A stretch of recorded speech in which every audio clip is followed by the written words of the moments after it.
how long have we been saying we're going to do this for? Maybe ages. Oh, I know, absolutely ages. A nightmare, and I. 6 months, maybe longer, a year. I don't know. It's been. I reckon it's about a year. It was for when you first started doing them. Oh yeah, so that would have been back in October 2019 when I first November around then. Yeah. So we're in 64 episodes later. We're back. So welcome to Catflap Chats for those people who don't know. So I don't know. I'm going to say Carley Belmonte. Is it Belmonte? Because it's like the man from Del Monte. Belmonte.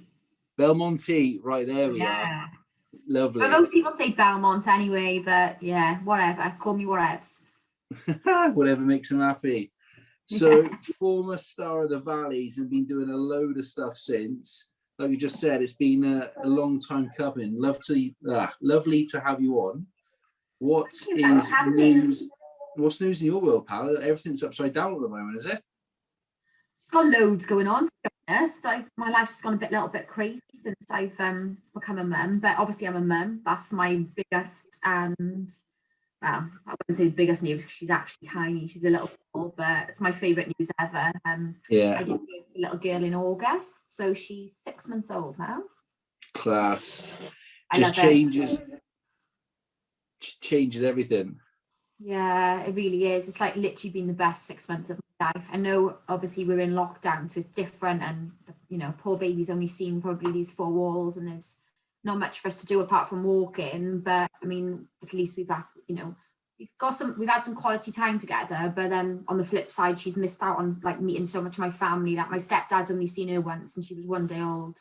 Yeah, it's I can't imagine what that's like. I've got a 7-year-old, and that's difficult because she's not seen her friends from school, and I haven't seen my family in over a year. But I can't imagine the pressures of having a newborn in lockdown when your family's around you, but you can't see them. Like, what is that like? Like first-time mums, isn't it? It's just, usually you'll have the people that the support of your family and friends, people who have had babies before that can come over and help you, give you a break. Like, I remember my sister saying to me, she was like, honestly, she was like, even just being able to take a bath, having 5 minutes for someone to come over and watch the baby so you can do that, or someone comes over and like cleans for you or just does something to help, is like the biggest help ever. So obviously I've not been given any of that privilege. It's just been 2 of us, but luckily Molly's dad he's the best dad ever. I mean, he's all the support I need to be fair. He's brilliant, but he's got a daughter as well, so I'm a stepmom. Yeah. So yeah, I've been a stepmom since I was like 24. I mean, that is challenging itself as well, if I'm honest. Being a stepmom, I mean, I'm happy enough to say I love it a bit, but it's hard work because you do as much as the mums and dads. You love them just as much, you buy them just as much, but they will never ever see you in the light that they see their mum and dad. So you do just as much, but you don't get much back from them. I don't know. my girlfriend. So you got your protein shake. I've got a nice little tiny rebel here. I think that's. We've got a lot of them in the fridge. I'll drink them, but yeah, I'm saving. I'm allowed to have 1 or 2 drinks on a Saturday on my plan, but I'm saving them all up for Wales England next weekend. Oh, good shout! That is good shout. I was going to say on that stepmom front, like my little girl's 7, and my girlfriend now been with her for a couple of years, and she's not stepmom, she's just Ema, but she's done a phenomenal job. How do you watch? Yeah, same as me. We're not married. So me and her mum were never together, kind of thing. That's a whole nother story.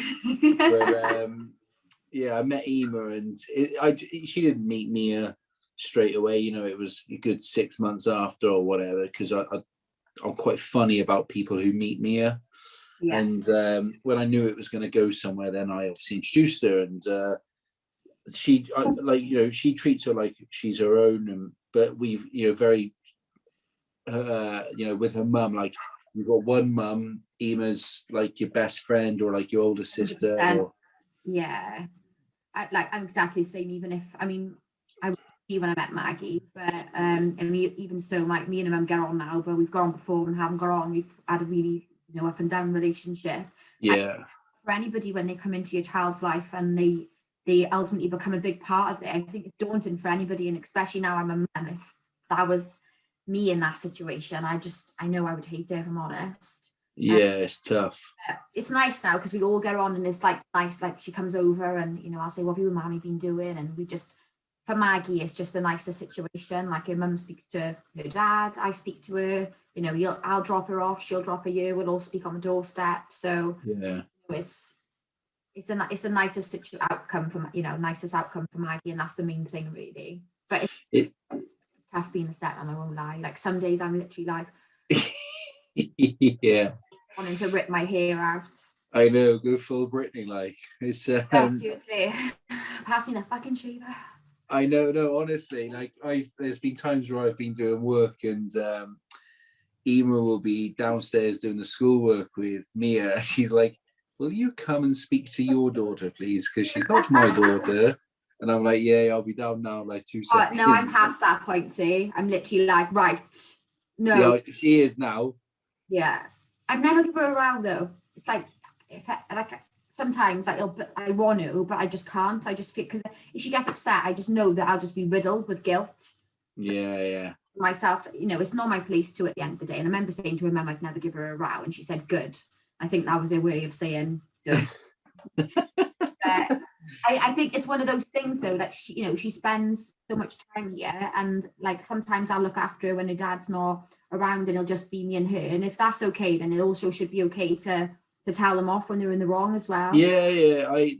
I could have this conversation about co-parenting and the rights of fathers, mothers, and all the stuff I've been through in terms of CSA and everything, but that is all for a completely another time. And yeah, I need to not for those kind of combos as well. Yeah, I don't know if it's anyone's business either, really. So yeah, but exactly. Yeah, we've I've got my fair share of experiences in that department. So it's the best anyway, and they bring the most joy ever. I used to think like to glam was and getting shit faced or getting thrown out of soda was the best days of my life, but you know, fucking hell. It's all about kids. Why am I so good? What I'd give though for a good soda Sunday right now in lockdown. Tell me about it. Like I'm as soon as I can, literally gonna paint the town fucking red, purple, orange, or So look, for people who might not be au fait with your rise to fame back in 2012, I was doing, wow. Yeah, I think it was 2012. So yeah, I think it was. Everyone, no matter where they are, will know of Geordie Shore and Jersey Shore, and MTV thought it would be great to get little old South Wales and make a show of similar vein called The Valleys.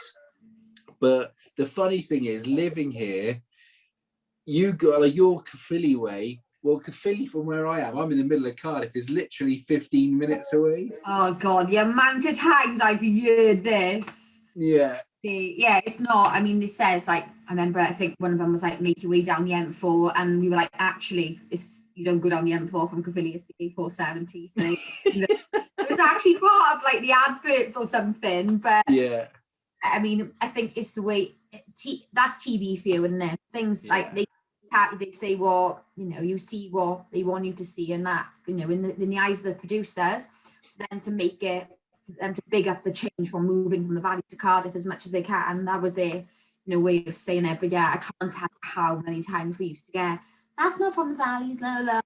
Yeah, it's like I've dealt with TV a tiny bit, so I understand like how they paint it and portray it in that compared to actual reality. Like the premise was obviously to take you guys from the valleys down to Cardiff and start these big amazing careers, and essentially get you in a house, get you shit-faced, and watch a drama unfold. I did not want to be a DJ. In fact, I didn't want to do any work. All I wanted to do was get pissed in a house and live my life at the age of 21. Like, I never forget, right, being in glam, and like my career was like to be a DJ, which I never wanted to do. And I was in the middle of glam. Jordan was teaching me how to DJ, and I had the headphones on, thinking I was doing an awesome job, and I turned all the music on. So I was literally like reading to myself, and everyone was just booing, like absolutely fuming that in the middle of the night I turned all the music off in the club. Oh God, definitely. Class. So like, I you know, I've spoke to a few of the guys about Love Island, how they've kind of got on that. But what were you doing beforehand, and how did the Valleys come about? Then, how did you get onto TV, and what kind of happened there? I've always done it. So I'm actually back in the same, not the same job, but the same industry as I was before I went into Valley. So Yeah. always been for anyone who doesn't know what a BDM is, business development management. I've always been in sales, really. Yeah. And then I was actually in Soda when the Valleys started. Yeah. So I was in Soda, and I woke like I knew that they would like cast it. I was seeing like these leaflets everywhere, but I didn't take no note of it. And then I was in Soda one night, and I remember doing like having like 10 shots and giving one to like this producer guy who was on the search for cast. And then I drank all 9 of them. Pretty much certain to say I can't remember anything after the end of those 9 shots. Yeah. Today, I woke up in the morning and I had a piece of paper in my bag saying you've been spotted. So I was like, what the hell is this? And Yeah. nothing of it again. I was in Admiral at the time then, and I was in work on a Monday. I had a phone call and she was like, hey honey, it's Emma from True North. And I was like, True what? Thinking, what have I done? I owe money to, what have I done? What have I bought? When I was pissed. Yeah. And it's like, we met you out at Soda. She's like, we'd love to speak to you. We're casting for a Welsh TV show, kind of like, you know, Geordie Show. And I was like, oh, I'm not sure. She was like, we loved you. We'd love to meet you again. So a couple of weeks went on, and then me and the girls were having like a girly night in back in the days when I was actually allowed. Yeah. I got so pissed, I decided to write my application in the form of a rap.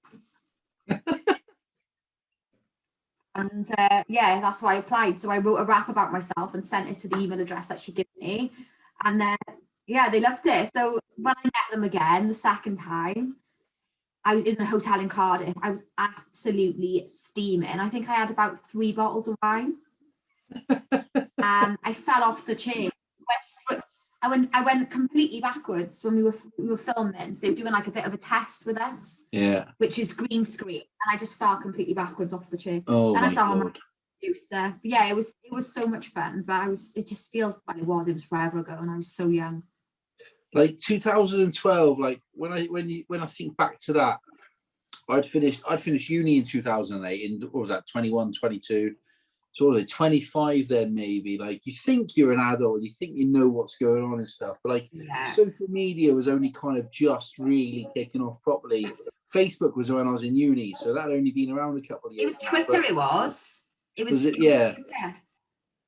Like how did you? Yeah, Go on. Well, I remember I was actually shocked. Well, we were meant to be logged into Twitter on this certain day when it was launched. I was the only one who wasn't there. I was still in bed, pissed as fart from the night before. But I'd woken up when I did come around. I think I had something like 1,000 followers on Twitter. Yeah. Like all the tweets just started coming in there, and I was like, "Whoa, what the hell is this?" Yeah. So yeah, it was awesome, really. Like we started like getting all like everyone started getting messages. It's exciting there. I was 21. Yeah. I had my name, and I thought I'd made it. Was it really? And then Instagram came along, maybe like sort of year later. Used actually, and that was probably the biggest of them all. I'm so sorry, it cut out there when you said you had a blue tick next to your name with Twitter, and then you said about something from Instagram. Can you just say that again? Sorry. Yeah, of course. Yeah. So I'd had a blue tick next to my name on Twitter. And I thought, this is it. Like I've made it, and it was obviously really exciting. I was 21, and people were like interested in me and like tweeting me. So yeah, I was loving it at the time, but Instagram wasn't used at all then. If anything, a couple of people I knew were using it. Other than that, nobody was using it. Like back then, because Tisha was the only one who started using it, and that. Okay, so like back then, like because social media was so new, people didn't really know the power of it and like the depth of it and how far it could actually grow and the consequences, I suppose, of it. Like, you guys obviously, I don't know if you knew any of the actual other people in the house from before, but you're all bummed in a house. You're causing carnage with each other. You're obviously kind of being not set up to fail, but you're being put in situations knowing that there's going to be drama. Did anyone at any point ever go, don't do this or don't do that, or take it easy on social media or anything because there could be repercussions? Or was it go wild, go free, go and do whatever? Yeah, it was back then. And back then, like, the dirtier things were, the more sexual you saw, the more you drank, the better the show was, the more entertaining it was. It literally was like, you know, people weren't scared to have sex on TV because they thought they'd be the most popular person. That's how it was back then. Like, yeah. I'm nothing against anybody else. I don't judge anyone who has done it, but in my auditions, I said from the start, if you're looking for someone who's going to have sex on TV, then don't cast me, because I'm never going to be that person. Like, yeah, I would have been 21 and homeless because my mother would have absolutely battered me. Class! I love that. So there were a couple of people that did a bit of drilling on the on set, though, didn't they? Oh yeah. Most of them, I think it was me, Letitia, who did it, or maybe Nicole. Definitely Natalie. That was a sex show going on.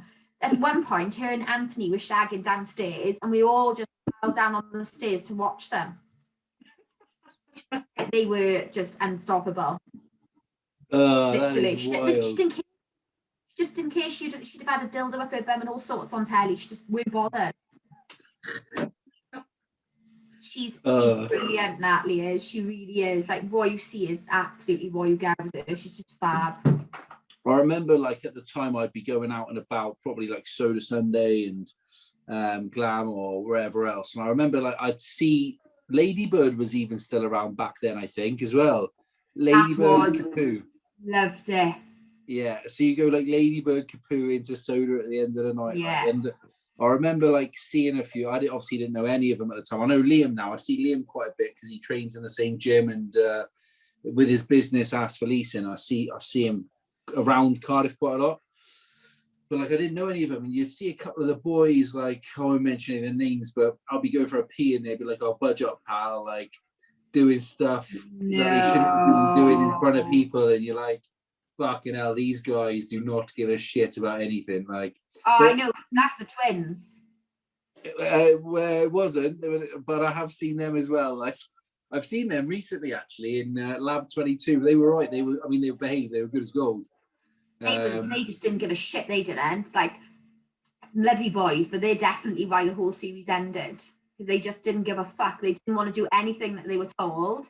And when they came in, the dynamic of the house completely changed, and it just separated into two gangs, basically. It was like me, Chidge, Leroy, and like Letitia, and then it would be Natalie, the twins, Jenna, and we all just like, we hated each other. We weren't friends at all. It's weird. Like, how did you, because like I went to uni, and you obviously live with people you've never met, but over like, it's over a year, like it's not in a compact space of time. Like, how did you find that as a 21-year-old who technically could go back home 10 minutes and be out of all of that shit, out of their hair, and go back where they want? Like, it's tough to navigate that. I never forget, like, about 2 weeks before going in the house, when they'd said that I was going to be one of the cast members, I had to meet them at this hotel in Cardiff, and I was sat at this massive board table, just me one side, and on the other side was like a lawyer, loads of producers. I was signing paperwork, and thinking, this is fucking happening.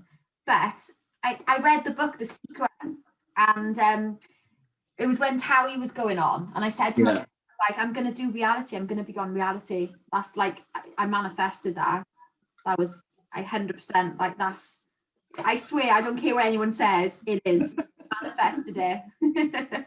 First, how did you find dealing with people when you were out and about on nights out and stuff, when the cameras were there, but more so probably when the cameras weren't? Like, did you cop a lot of flack? Did you get any shit, or did you enjoy it all?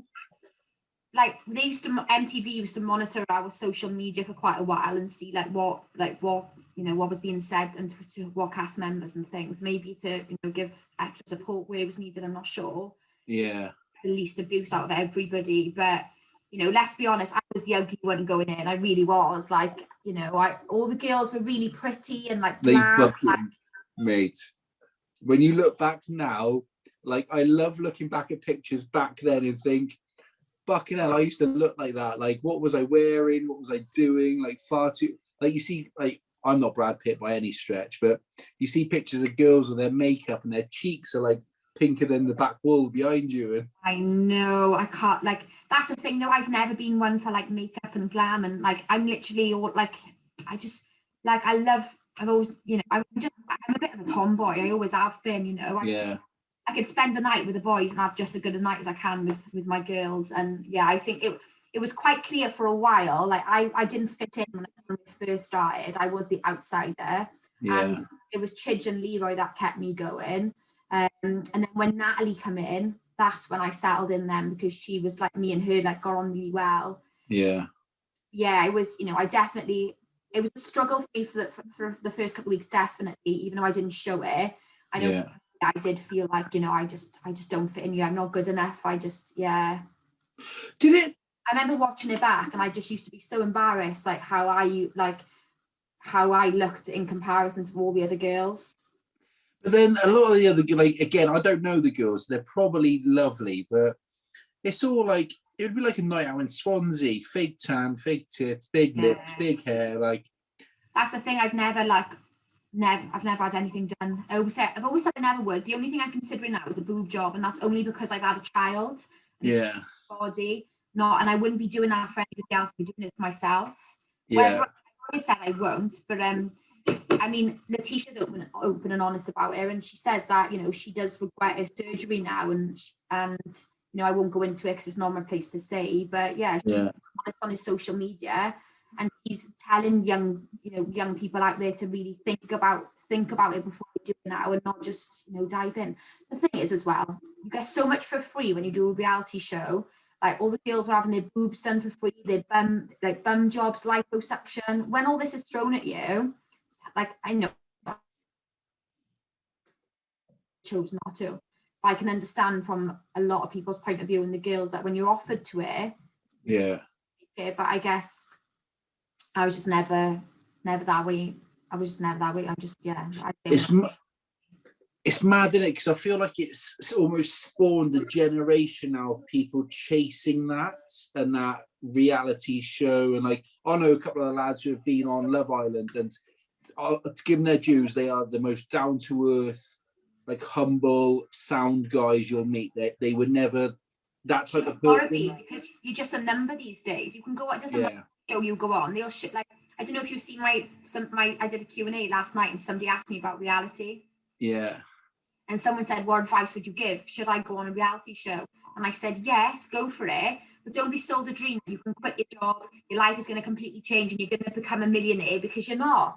Yeah. I get money again from my social media, but it's not loads and loads. I'm still in a full-time job. You know, I bought a new car last week because I had to upgrade for my Mini. I bought a 2012 plate Hyundai Ep65. I'm not minted. You know, I'm not a celebrity. And don't think that young people should be sold a dream. And honestly, I was riddled with anxiety the whole time I did reality TV, and as soon as it stopped, gone. Never. I want to get into that mental side of things a bit, if you don't mind, because I know that you've had a bit of a tough upbringing with family circumstances, and you haven't got to talk about it if you don't want to. Like, I don't mind. No, I don't mind, honestly. So I might get this wrong. Mike, give me 2 seconds. I'm just going to pop the loo. 2 seconds. Yeah, go on, crack on. My mum bladder, I can't hold it.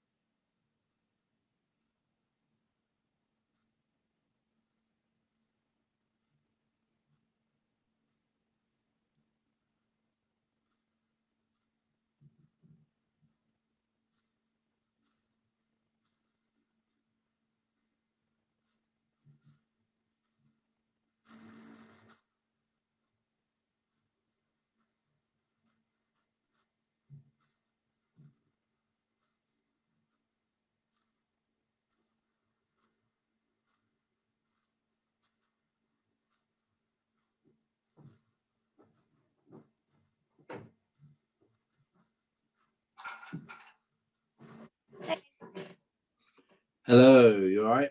Yeah. All sorted? Yeah.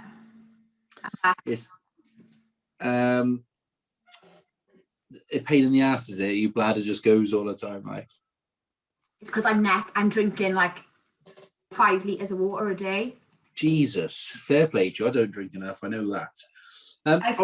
I'm rubbish with water. I never drink it. It's only because of my plan. But yeah, sorry, go on. No. So I was going to say, I wanted to kind of get into that mental. You mentioned obviously about the anxiety and that there, and you know, unfortunately, you've lost your parents at a young age, and you've had to deal with that. Like, you're obviously a very strong character internally, even if you are affected by anxiety and stuff sometimes. To come through those difficulties, if that's the right word, or it might not be, but to go through those experiences and still come out smiling the other side. You're obviously quite a strong character. Like, did these experiences with the TV, were they just like water off a duck's back because of what you'd been through, and had that kind of almost, without realizing, set you up to get through the whirlwind that is reality TV and being famous for a few years? So obviously the first series was fine. Like, you know, I just dived and I was young. My mum was never overly like, you know, I'm out there. I'm a bit of a child. My mum was really like, you know, quite posh, really lovely dress. Yeah. She was dressed head to toe in caramel, and she was always in the best gear. You know, she never swore, she didn't drink, she didn't smoke. Yeah. And then there's me there, and I'm like, fucking show me the fitties, I'll show you my titties. And she used to have to drink a bottle of wine on a Tuesday night just to get through it. And I remember once saying the CUNT word, and she didn't speak to me for weeks. But the first series was fine, and I didn't struggle with anything. And like after that, it was more after the first series, I went to Ibiza with Natalie, and I got spiked in a nightclub, and that's what started it is. And then from then, when I went back for the second series, I was obviously dealing with this issue that I had of constantly being scared I was going to get spiked, and didn't tell any of the producers. So when we were out in the nightclubs, I wouldn't drink or anything, and they kept saying to me like, you know, you haven't come back the same person. What's wrong with you? And then this like kind of character to kind of try and keep up with, and you know, I had to be like the fun, but inside I was struggling. But kind of when I went into the second series, my mum was actually really ill, and she didn't tell me. She held it back from me because she didn't want to stop me from doing what I was doing, which I wish she did say. And it just so happens that maybe I just kind of knew it or what, but during the second series, I just left about a couple of weeks in. I said, I'm done, I gotta go. So they dropped me straight to my stepdad's house, the producers, and when I got in, I just took one look at her and I just knew. And she sat me down and told me she was really ill, and then she passed away a couple of weeks later. It's the intuition, like, that's mental. Like, how do you let the highs, do you get carried away with the highs? Like, how did you deal with the fame and the blue tick and the hundreds of thousands of people following you? Did you let it get to your head at any point, or were you quite level-headed? Nah, some people probably, like my family now, are like open and honest, and they'll say like, yeah, you thought you were better at some point, and maybe I did. I don't know. I was 21, you know. I'm sure I did, but I never considered myself to be famous ever. Like, never. I don't think the Valley's got to that point. I think it was on its way to, you know, to get in there, but I don't think it quite happened for everyone. I think the only person obviously clearly is Letitia. She is famous.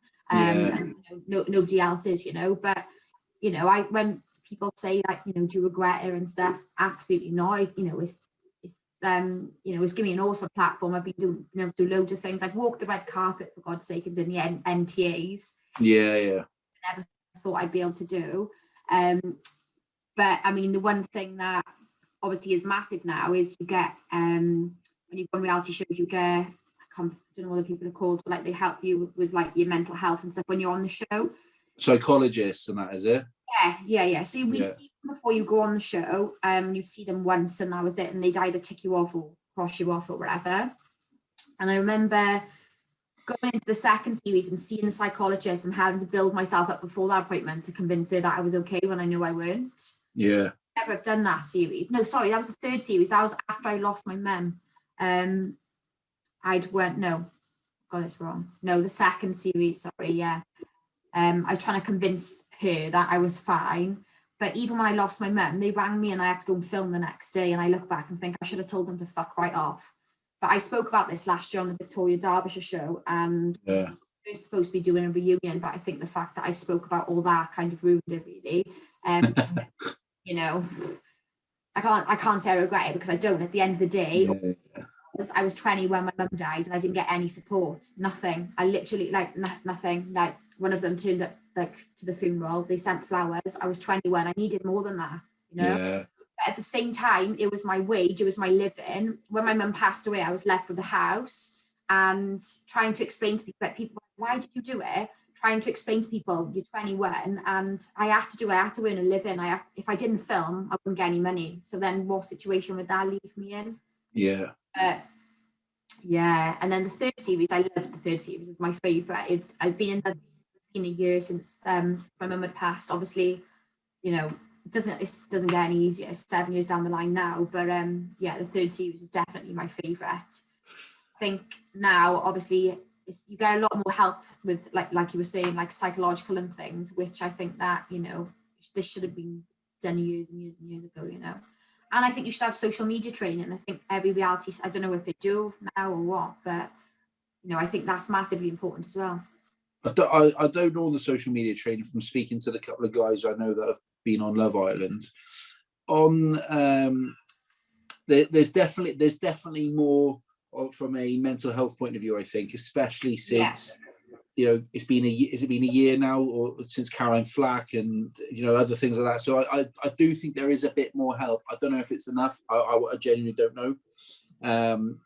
But it's fucking tough. Like, again, that's another conversation I could talk about for ages as well, but that's probably a whole nother conversation as well, you know. But like, even like things like Caroline Flack, that seriously got to me. I was just a mess. I was just so upset. I just wish that, you know, even if you don't know these people, you just wish you could help. Same with Sophie Graydon and, you know, other people. It's just sad, you know. And, you know, I'm not going to lie, you know, I felt like that at times as well in the past. Like, there's been other things that have happened, which maybe one day I'll come out and speak about, but not quite ready to do so yet. But I felt like I can't go on. And I'm glad that I've been able to, I'm almost certain that I've got my strength from my mum, because, you know, she had cancer since I don't remember growing up without her having it, if I'm honest. Yeah. You know, but she was a legend. She never complained. She just got on with it. And I think I'm definitely, if someone like, if I do an interview and someone says to me, tell me about yourself, I always say I'm strong. That's the first thing I say, because it's something that I can say and I 100% mean it. And I think it just reflects in a lot of things then that I do in life, in my relationships, my working relationships, and everything else. So on that, I'd like to go into just 2 points. I just asked you about, like, sort of the highs and the happiness and the good times. On the flip side then, on those low times, I can see it in your character and your passion. Like, you've got that little bit of fire in your belly when you're talking about these things. Like, almost you can't be beaten. Like, you will get through these things. For someone who, I think I'm quite strong, but I have down days. Like, how do you pick yourself up, and how do you get through those dark days? What sort of coping mechanisms have you got, or I know you've got an amazing fella and you've got your little family now, but, you know, what things have you done and do you do to get through those dark times so that there is light at the end of the tunnel and you see it and you get through it, you know? My dad passed away as well, and he used to talk to me about this black cloud, because my dad used to suffer. He was a manic depressive, which I didn't actually find out until we had his death. We were given his death report, basically. That's tough, man. He used to speak to me about this dark cloud, and he used to say the dark cloud will come, but the dark cloud will pass. And speak about taking, like, the good days with the bad. And I do think that everything I've been through has just made me so much stronger. I try and think of my parents and everything I do. Now, obviously, I've got my daughter. She's my biggest motivation. And yeah, I guess because there's two ways of looking at it. I can either sit in bed every day, and because I could quite easily sit in bed and cry every day that I don't have my parents. But it's not going to get me anywhere. It's not going to help anybody. And I do believe in, like, you know, this, I know it's not for everybody, but I do believe in the spiritual world. And I think if they are here and they're watching over me, the last thing they want to see is me sat down struggling and crying every day. So you just got to give yourself things to look forward to, you know. You can, every day's a new day. You can be sad today, but then you can wake up tomorrow, and it's basically, you know, you don't have to wait for New Year's Day to start a new beginning. You can start something new every single day. I love these people who wait till Mondays for diets. Like, you can start a diet. You can start a diet on a Friday if you want to. Like, I started this on a Thursday, and I was like, can we not start on a Thursday? Because I don't really, like, no, we're starting on a Thursday. I was like, oh, right, okay. I finish on a Thursday, which means on a Friday I can drink to my heart's content, you know. Class. Off the back of that, then, and sort of dealing, I suppose, with the trauma, which I've not been through exactly what you've been through, but I've had some dark times. Like, off the back of dealing with circumstances and trauma, and most people at 21, 22, 23 don't have a lot of life experience. You know, they are immature adults. Like I 100% was, even though I had been through a few bits. And then you get that, you mix that in a pot with social media and a blue tick and hundreds of thousands of people giving you their opinions, even though they are worthless and fucking mean nothing constantly. Like, how did you find social media, and how have you found it as you've got older? And how do you deal with bullies and trolls and the negative that comes around social media? So back in the day when I was younger, if somebody said something nasty, I'd be like, fuck you, you fucking blah, blah, blah. Like, I would literally be going like hell for leather, you know. Yeah. I would be straight in there to, you know, if I seen an argument, I just like, to be honest, I used to love the drama. I used to thrive off it. Now, if somebody says anything, I literally just don't give them the time of day. What's the point? They're just a load. They're not, you know, unless you are in my life every day, can like bring in something good. Yeah. Why am I going to let these little comments, you know, affect me? Like, I might get judged on the way I parent sometimes, on a mum, and someone will say to me, "Oh, you shouldn't be doing this." I'm like, fuck off! It's my journey. I'm a first-time mum in lockdown, doing the best I can. You know, go away, Karen. Fuck off, like. Fucking Karens. My mum's called Karen. I can't do that. Like. Sorry, not you, Karen. You're lovely. Oh, mate. Sure you are. She is a Karen that would complain in a restaurant. She's good as. So is my mum. Do you know if the food come out cold? She'd be like, "No, can you knife and fork down? No." Yeah. Me? So, can you take all this back and replace it? Or I'd be like this in my chair. Yeah. Always in crossways as well. Always in crossways when I was younger. Oh, mate, embarrassing. Like the show brought loads of good things to me, but like one of the negative things was like they you know, they don't realize sometimes that the producers think they're guilty of wanting to bring drama, but they don't actually take into consideration how it's going to affect you in the long run. Like my best friend at the time, like, you know, I was always you know, I obviously had feelings for Chidge, which I was quite probably in denial about, but I think it was clear for a lot of people to see, especially my best friend. And she came into the show, and you know, they slept together, and that was the end of our friendship for 10 years. We've never spoke since. So fucking hell. And would you like, and it's not really my business, so you can say fuck off or whatever, like, would you not think now it's been and it's gone, I'm just going to call her? No, because she hates me anyway. To be honest, what happened was, loads of things happened, and then when my mum passed away, they went to Ibiza, and the day, like 2 days after the funeral, and went for the summer, and I hardly heard of them, and I was 21 at home on my own. Yeah. Come back then like she got with Chidge and stuff, and I remember her saying at the time, she was ringing Chidge saying like, what can I do to make it up to her? And he was like, I don't think you can. And I was just so angry, like, she's not interested. I suppose if that's the case, you don't need people like that in your life. Like, we're different people, right? She would come out with me on a PA, and like I remember doing a PA with Gaz, Geordie Shaw, and like she literally would just be like rubbing up against his dick and stuff, and like dancing under vodka bottles. It was just embarrassing. You do realise quite a lot of things, and I think realising who your real friends are was quite a big one of them for me. I think you find that in Cardiff. Like, I love Cardiff as a city. I've lived here since 2004. You know, it's almost half my life. Like, I've absolutely loved the place. But you do get a certain type of girl, and you probably get a certain type of guy. So this isn't one way, but being a guy, there was a certain type of girl that when I'd go out, I'd be with, say, rugby lads who are professionals, and there would be a certain type of girl around those guys every time. And now they're the girls who are like still single in, say, like their 30s or whatever. Yeah, she is single. Like, because they've done so much damage back in the day. Like, I'm not an angel. Like, I've had my fair share of fun, but there's just a certain type, and I won't mention, who I'm on about, like these types of people.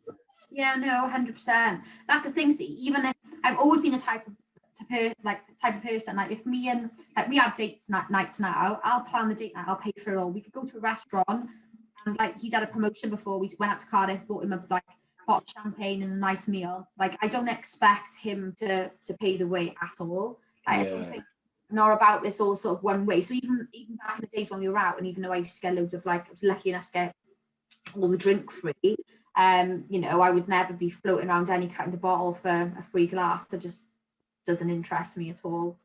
Yeah, it's weird, isn't it? Like I've definitely played up to it when, you know, you're out and you think you've got a bit of status and you get a bottle off Johnny for 50 quid or whatever, and you're like, fuck it, I'm a baller. And then like, I know. You look back, you know, little do we know, we used to pay a tenner for a like. Yeah, I know. Like the thing is, I'm still like it now, just because I'm tight, not because I want to be cool. I'm like, hey, John, will you sort me out tonight with a cheeky bottle or what? And don't get me wrong, my social media's got massive perks, and I'm always the same. Like, I've been so lucky, like with the baby and stuff. Like, and we pretty much didn't have to buy anything really. So on that then, like obviously you've left the Valleys, and I've seen you on LinkedIn yesterday. Obviously, I added you, and you etc. So I was just having a look. Like you have always worked. You've never been one to rely on your social media and to rely on the number of followers you've got. You've always earned your own money. I suppose that was a nice bonus. Like, what have you been up to since? Because I read about the clothing range, and you've had some decent, some real good jobs and stuff. Like, what has life been like since that fame and stardom kind of died down a bit, being on TV? So when I speak to people about what I actually do day to day, we, like the company that I work for, in the industry that we work for, we prevent money laundering and sort of like terrorist financing, and people are like, what does this mean? And it's something that, like, the ins and outs of credit reports and accounts I can discuss with my eyes, when my eyes close. It's like, it's second nature to me, to be honest. But if anything, my career's like, since I went, the really hard thing for me, and like, honest to God, right, when I realized that things, like, I stopped getting paid work for my social media, I was with my ex-partner, and he was like, right, you need to get a job now. He was getting really pissed off with me, which I get. I just used to sit in the flat all day. I was depressed 100%. I just didn't realize it. Yeah. I sit in my pajamas for 3 days on end, wouldn't get dressed, wouldn't leave the flat. And my last paid work was coming to an end. So I went back to the first ever company I worked for. And when I worked there before the Valleys, I used to, I was like 18, 19. I used to take home like 2.5, 3 grand a month, which is great money for that. Good, fucking yeah. And I went back and took a 14 grand basic after the Valleys. And that was my first job back after the Valleys. What was that like? Like, did you feel awful? Did you? Oh, it was awful. Was it embarrassing and pride, or was it just that, I don't know, like, if you... It was awful. Like, it was people. So the woman who interviewed me, she's lovely, right? But I trained her in her job. So like, I was her manager, and she employed me for 14 grand. And like, basically the company I work for was nuts anyway. Like, there was always like a disco on a Friday, like everyone would be smashed, and it was, it was awesome. Yeah. Like, everyone knows who everyone is in Caerphilly, so everyone knew who I was going there. And it's just that kind of thing, everyone's going to be saying, oh my God, like, she's doing that now, she's back at work. But now I look back and I'm like, I don't give a shit. Since then, I've like probably landed like 3 or 4 promotions, and my career just keeps on going. And I'm not yet. And in the next couple of weeks, I'm launching a rebranding business of mine, and I've completely designed myself and manufactured matching pajamas for mums and babies. They're all signs. It's something so I started working on it when I was on maternity, and I've had all the samples back now. So I'm just really close to getting the bulk order done, and then I'll be up and running and in the next couple of weeks or so. But again, I'm still doing my 9 to 5, and my plan is to do that and not take any money from my business, and just keep letting that profit in and build up really. That's the way. Like that's what I mean. I work 9 till 5. It's not 9 till 5, but I work for Catflap FM, and then this is turning over a couple of quid now, which I put back into the business, and I try and leave it there. It pays for a coffee now and again, or a couple of beer, a client beer when I'm out maybe, but like that, you put that much work into something, like why shouldn't you get a little bit of reward from it as well? Yeah, exactly. 100%. Have you So I didn't actually use my Instagram at all before I was pregnant. I never used it. It was there and it was just a waste really, but yeah, I never kind of seen myself as somebody who mattered. So before, like, saying that out loud actually makes me a bit sad really. But I mean, it doesn't matter. I know I didn't matter to anybody. I just like watched a reality star, which is fine. But I still had quite a lot of followers, and I knew I could do something with it. But yeah, I just didn't really have anything to post about. Like, I hate influencing. So honestly, like over the last couple of months, I've tried to do a couple of posts, and I just end up crying. I literally just end up crying. Like, I put on these clothes and try to take photos, and I'm just not. So like when we did the valleys, for example, I used to get fined thousands of pounds all the time because they would take us to a shoot and it'd be bra knickers, and I would refuse. And then I would just get fined because I would be like, I'm not doing it. I've just never had the confidence. So I'm literally the world's #1 worst influencer ever, because I can't even myself to put a fucking outfit on and take a photo on the work. But then when I got pregnant, I started using it then for like symptoms, like, I don't know, just little things. And then if anything, I would call myself a mum blogger. And that's what, I love being a mum. It's something that I'm like genuinely passionate about. And I think, I don't mean to blow my own horn, but I think I'm a really good mum. And I like messages every day of people asking like, how do they go to sleep 7 till 7? And how do you do this? How do you know if baby's got colic? I'm no expert, but if I can help, I'll sit there for hours on end and reply back to mums on Instagram. If it helps them one little bit, then awesome. But the thing is, you're not trying to be an expert. You're just telling them your journey. And yeah. if someone can relate to that, and it's funny the term influencer, because are you an influencer because you've got a following, or are you an influencer because you're influencing one person to buy something? Now, I'm always of the opinion that if you've got 1 million followers, I don't know how many you've got, 200 and odd thousand on Twitter, right? And I've got, 2,000, say. Well, if you put something out there and I put something out there, but 4 people buy mine and 1 people buy yours, surely my influence is better because I've got 4 people to buy. I've never thought about it.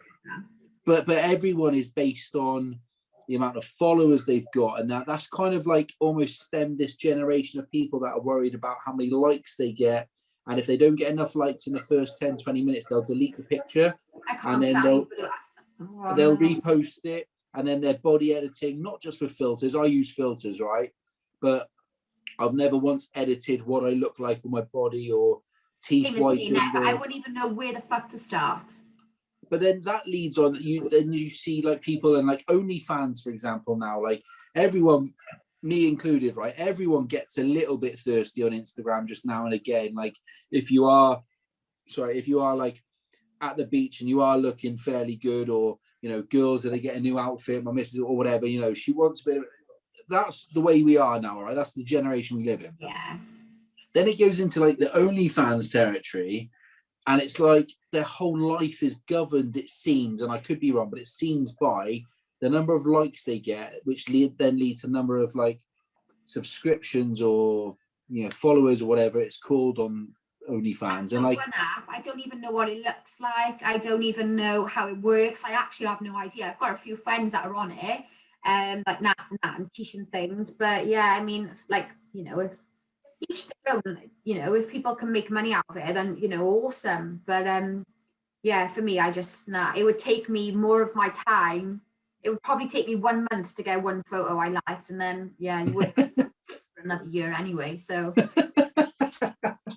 I feel like this. Actually, when I was trying to do some of my like posts or whatever a couple of weeks ago in like a new outfit or whatever, I took some photos on the camera, and whilst I was doing it, I took like jokingly took some naked photos and took my camera downstairs and said, "Oh, what do you think of these photos?" And he went, "Oh, what are they for?" I went, "Oh, they're obviously for that company, and then that's my OnlyFans." And he was literally like, he said he just felt like this rage of anger, I was obviously joking, but yeah, I fully enjoyed the moment of jealousy. Hey, at least he still wants you. Yeah, that's true. A bit of reassurance there that he's still in love. Oh yeah, I don't think he'll ever get over like slapping my ass and whatever. He's telling me that he's like fancies me and stuff. Fair play to him. Oh, class. That's good. Like, it's interesting, isn't it? Because I feel like that's just like, if Instagram went tomorrow, what would people do? Like some people, and like that's nothing against them. It's a job for a lot of people, and I just don't know how like it's affecting people in the long term mentally, that they're living their lives by the like button or the follow button. Like, it doesn't seem like it's a stable house that's built on concrete. It feels like at any point it could just be blown over. I think it quite possibly could be though. Like I was like Charlotte from Geordie posted yesterday something about like I was speaking to her maybe day before yesterday, and I was just saying like I'm really proud of her business, and she just grafts so much. Like her and her family just work her ass off. She's obviously got the business Pepper Girls Club, and they've moved into like a massive unit now, and she's having it all done out, and her mum works there. And she was quite honest about posting, saying I'm doing this because one day I'm just going to be a washed up reality star, and then what will I have then? So she's securing, so she knows she's lucky to get where she is. I mean, her house is just amazing. She's made it, but she knows that one day that as she gets older, there's probably going to be more younger reality stars that are interesting. And I guess she's securing herself, if that was ever, that rug was ever pulled from underneath her, that she's fine. I think that's the best thing, really. I wouldn't say not to do it, because the best days of my life, it was so much fun. I would do a reunion now, I would do it for free, just because it would just be so much fun. Especially after COVID, you just think, take things for granted. But I think it's okay to do it, but I just don't think it's okay to do it and expect that to be the be all and end all for you. And ultimately, that's people will get sold the dream. Like I ITV the cabins and things, and I was watching people after that, and their profiles growing a little bit, having a nose, and I just thinking, you're going to be forgotten about in literally a matter of a couple of weeks. Yes. They people get on this high, and then when it's gone from underneath them, like a lot of people don't deal with that very well, and they just crave more and more and more attention, and then some people like desperate things just to get the limelight. Yeah, it's tough. That it's almost like an addiction, like a drug. You need more and more and more to get to the same level of high. Like, I speak to my brother-in-law about it actually quite a bit, because my brother-in-law was the captain of Wales, and he got kicked out of the team because he went AWOL when he was on tour in Canada. He's the only person to ever been sent home from international tour. He went from having a lovely £1 million house on the beach in Porthcawl, and he's quite open and honest. Now he's got his job for the council, and he does gardens on the side, like he's the lawnmower man. But he's so chilled, like he's just, when we speak about the experience, like he says quite a lot that he relates to me, because we've both been in the circumstance where we've been really lucky, and we've been given a taste of that life, and then it's been taken from you. Yeah, it's mad. Like I feel like, correct me if I'm wrong, like have you ever found, or even like when you're talking about other people, Geordie Shore, whatever it is, have you ever found that being labelled as a reality star has, like, people's opinions of you have negatively affected your growth or your career, because they just see, I don't know, like that person, that character, because it is a character, that it's like a suit of armor on TV, and they don't give you the time of day or the recognition that you deserve for the graft that you are obviously putting in behind the scenes? Well, I'm really lucky, because I don't know where I would have gone and where I would have worked if it weren't for my old company taking me back. Yeah. What I did, they weren't like, they weren't a perfect, that's the wrong word. They weren't really very corporate, like, it's a bit local business, locally owned, local people. Yeah, bit of and sawdust and that, yeah. my old boss was one of my best friends for years, so I was lucky to have the opportunity. But I know that Nicole struggled for about 2 years to get a job. Like nobody would take her on anyway. And you know, I still think that that's part of like MTV's responsibility to help you with things like that. You know, Yeah. because. But I suppose like where does the responsibility? It's just difficult. There's so many blurred lines. Yeah, that is a grey area, because I suppose once your contract's finished, it's not their, you're not their property anymore. Yeah. When you sign a contract, the contract say that you never be left in a worse financial position than before the show. And that's good, but money is only a part of it, because money dries up. If you're used to 3 years of living a certain life and it's all free, and then it stops being free, but you've got cash in the bank, well, that money will soon go. Yeah. If you still want to keep living that life. Like, I've been there, you know, I've got a couple of quid in the bank back in the day from you know, a few things, and you're like, oh, I can afford that t-shirt, or now I can afford that Ralph Lauren, or now I can afford that whatever it is, and the purchases just keep getting bigger until one day it just runs out, and then you go, what have I got for my money? Like, Yeah. friends who aren't really friends, they were there for the ride, because where are they I now? was blowing like money like there was no tomorrow at one point, like spending grand and grand and grand a month, and most of it like would be on what you said, like going out and spending things on like drinks and stuff for my friends. And yeah, I didn't do any kind of saving. I remember I used to ring Jordan, I did, and ask him for 50 quid. I used to drive to Cardiff and get 50 quid off him when I was like 21. Like, people just think that you're just going to be like absolutely minted and made in. It's just really not the case, I know. It's mad. Like, the couple of guys I know, like Connor and Callum, who went on Love Island, they're good people. So like, it didn't go, like, I went to Dubai with Callum for the sevens, and look, girls loved him because he's a good looking lad, and he was Remember Connor? Which one's Callum? Callum was the year before. He was in it for a week. He got with Amber, and then she tied him. Yeah, I know. Yeah, so we went to buy it, but like, he wasn't flash with cash at all. Like, he's got a couple of quid in the bank, I'm sure, but you wouldn't have known, apart from everyone just knew it was Callum from Love Island. And I like that about the people that I know who have been in these situations. They're not dickheads to begin with. Yeah. And if they are, it just makes them worse. Yeah, 100%. The fucking rudest person I ever met in my life was Jeremy Kyle. I don't know who he thought he was. Jeremy Kyle? Oh my God, the most arrogant fucking rude person I've ever met in my life. Was he? A joke of a man, yeah. He wouldn't even, this was when I was like 21. We'd walk the NTAs, the carpet. We were excited, like met a few famous people. We were like buzzing. And then he asked for a picture and he said no, he refused. As he walked out the toilet, girls on each arm, like. Oh, what a snake. Sneaky Yeah. little bastard. He was just so rude, he was. Like, there would be kids there asking for photos and he was like, no, like, leave, like, get out of my way, like, just really rude. Jezza Kyle, like, what a prick. Who's the coolest person you met? I don't think I haven't really met anyone that famous, really. Yeah.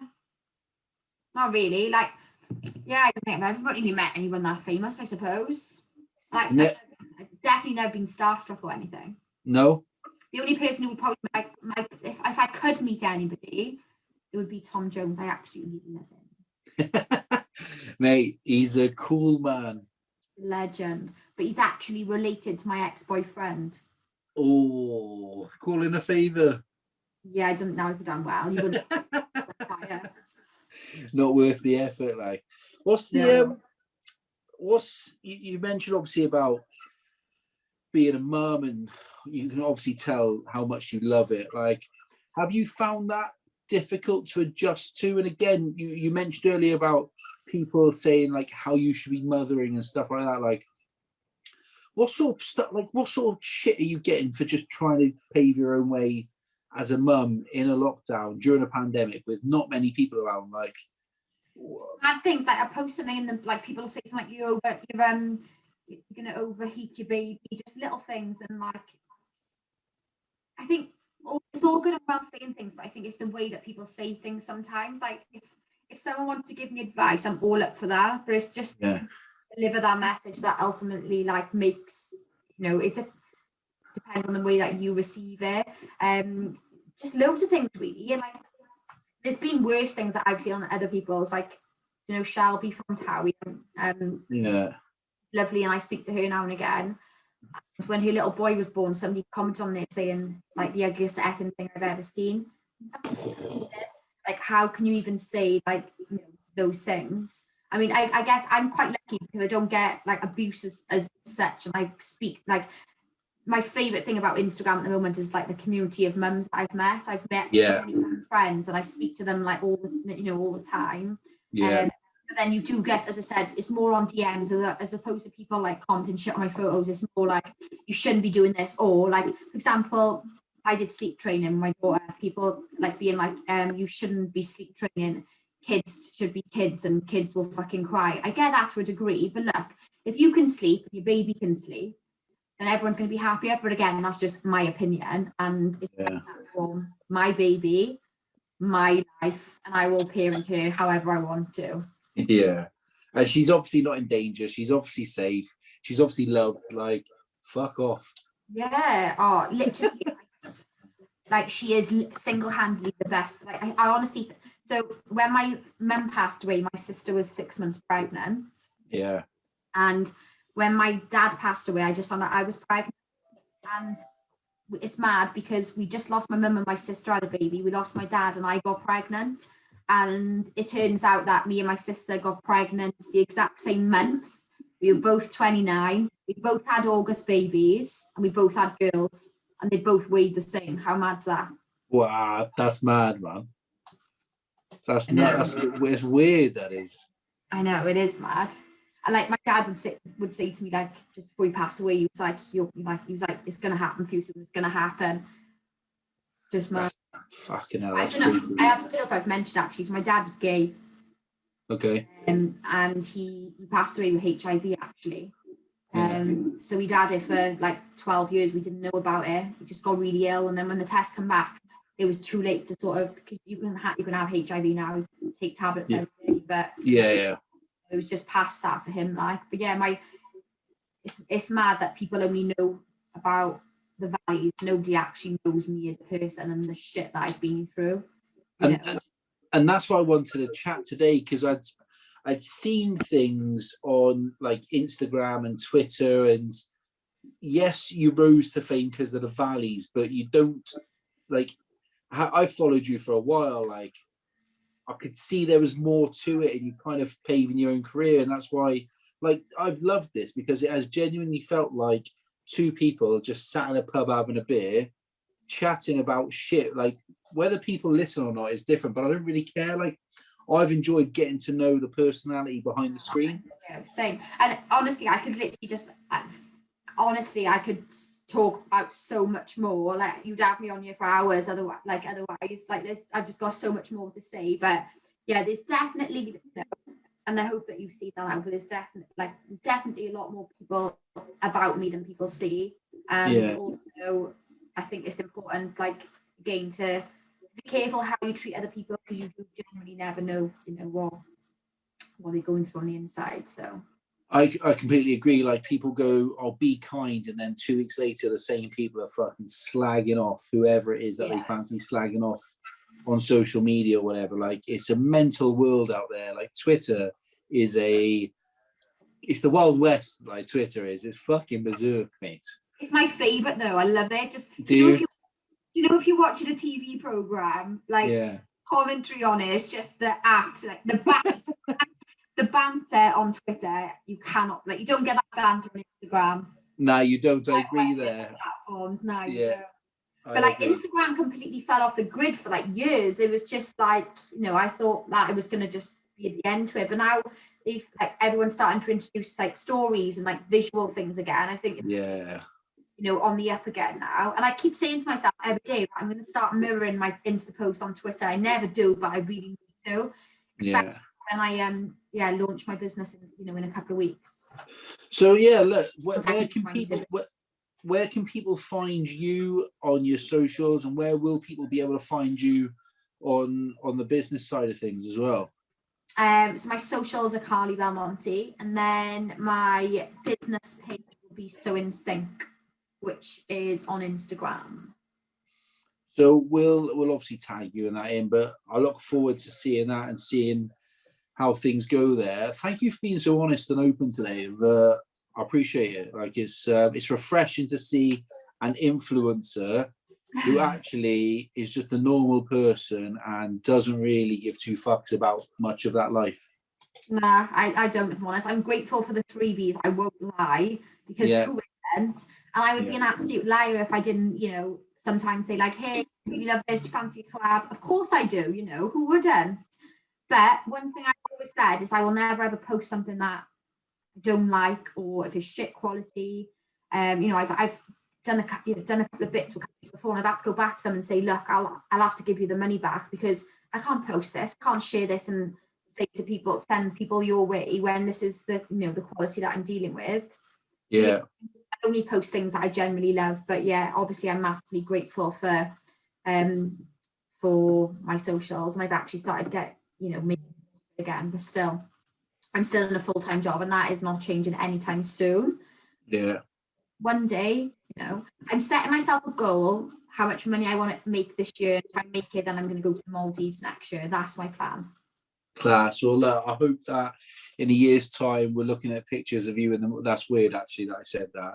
But seeing you on holiday. Sorry. I hope in a year's time I get to see the fact that you're on holiday with your family, having a great time. Thank you. I tell you what we'll do as well is, once COVID is over, we'll get together and have another chat in the pub, and then we can have a couple of drinks and then this again. I am all over that. Because you think this is, wait till you get a drink down me, and then you'd be like, right, say that again, you can't shut me down. I'll just strap a mic to you. Do it. Nothing else. Oh, that'd be class. Hey, look, I would genuinely love that. I'd really enjoy it. Like, massive thank you. Thanks for coming on. Big thanks to. No, that's all right. Hey, look, it's all good. Big thanks to Tiny Rebel for giving me a couple of beers every episode. So huge thanks to them. Make sure that you check out catflapchats.com. We've got some merch now. We've got some hats. That's where you'll find all the podcasts. It's where you'll find all our amazing sponsors. So check out the website. It's at Catflap Chats on Instagram, Twitter, Facebook. Download, subscribe, rate and review across Apple, Spotify, everywhere else. You'll find it all on the website. Biggest thanks to Carley, you absolute fucking legend. Thank you so much. Thank you. Thanks for having me, and I'll speak to you soon. Yeah, you take care. All right, I'll see you later. And you. Bye. Bye.